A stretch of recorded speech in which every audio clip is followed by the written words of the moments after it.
up along Elk Creek headwaters, looking at a lot of the fine salmon restoration work that the CCCs and other crews have been doing, taking down some trees near the creek to provide shade and create some pools. Oh, there's a salmon right there. Oh my goodness.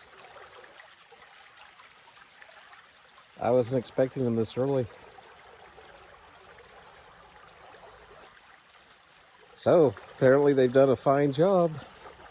There he goes.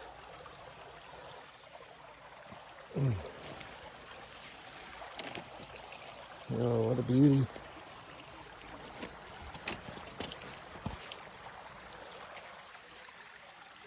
It's just hanging out there in that little pool.